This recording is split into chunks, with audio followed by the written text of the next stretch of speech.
Alrighty, so this is how we set the audio up.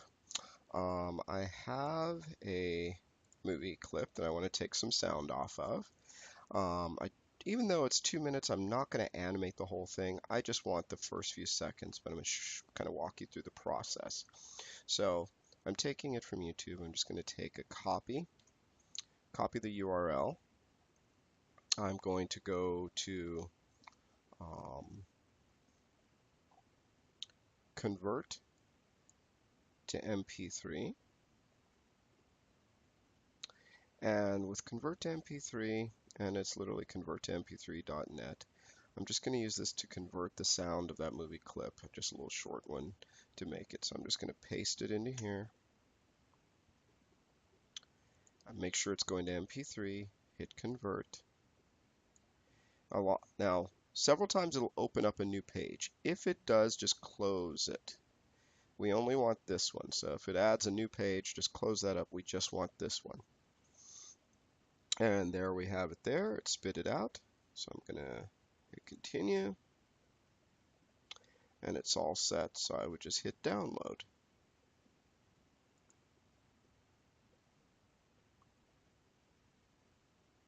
Now, once that download is all done, I'm going to go into Audacity, which is a free audio program. And it's just for Mac or PC. And I'm just going to go in, File, Open. And I'm going to grab that Ruthless People file. Here it is here. So you can hit play. And even though I only want a certain section of it, I'm just going to bring it in, but I want to show you just a few things. One, we're going to be animating based off of these peaks of sound. Okay. So sometimes you may get it from a sound source where it's a good sound, but it's too low. And if that's the case, I can actually just boost it by going to Effect, Amplify. I can either amplify a certain area.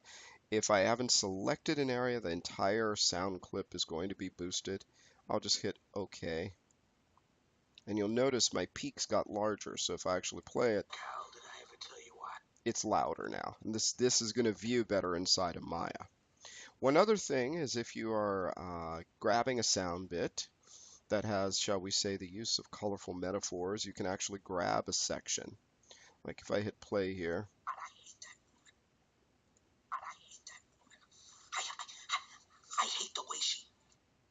So like let's say I grab this section right here and then I go generate tone. Generate tone. And what this does is you'll notice when I hit OK, it blanks that out. Like, what is that going on? So if I go right here and hit play, I hate the way she flicked. I hate her. See?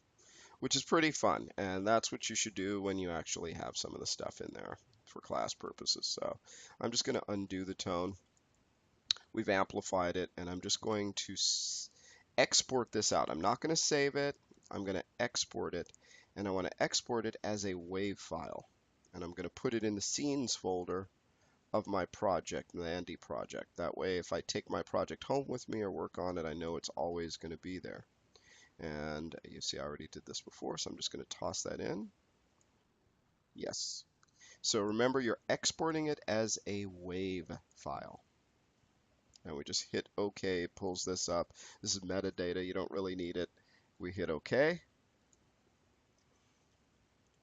And that's done. This I can just close. I don't need it anymore. And I can minimize.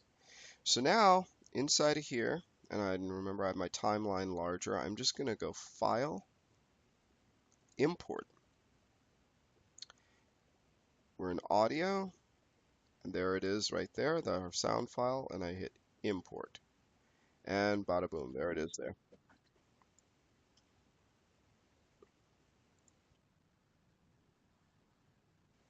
So now I've got the sound file in.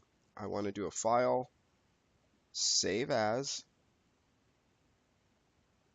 and I will call this one lip sync tie 1. Yes, I already did that, so I'm just going to hit yes, overwrite that. And that way I keep the original fresh, and I've got this nice and down. Okay. The only other thing I want to do is I'm going to set up the heads up display so it's easier to animate. Because right now, I'm going to turn on my channel box, and what you'll notice is when I grab the main world, the large circle at her feet, I have the option over here of turning on face sliders. So I press 1 enter to turn those on. There they are. And this is how we're going to animate. Use W, move tool, to get the lip sync. Okay. Problem is while I'm doing it, my controls are here, and when I'm looking at my controls, it's hard for me to see her face. There's, excuse me, there's a few ways around this. I'm going to choose over here on the left one of these little icons over here that has windows side by side, left and right. I chose the one that I had made called Perspective UV Texture Editor. And what I'm going to do is that I'm going to keep one of these as perspective, and one of these I'm going to set in this, because she's in this position, it just makes it easier to set it to front.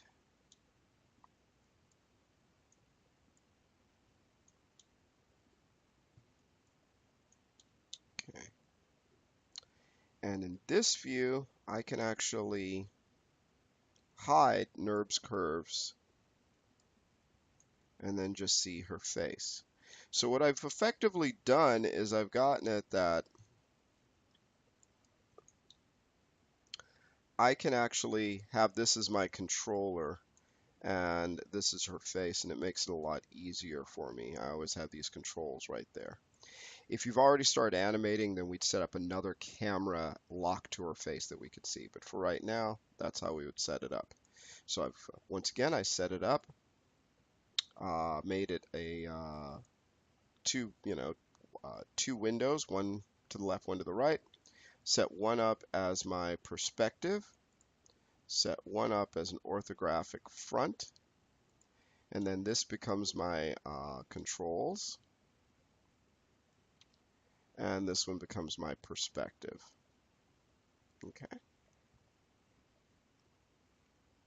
And now we're ready. And I'm just going to hit stop, and then we'll start to show the basics of the animation itself.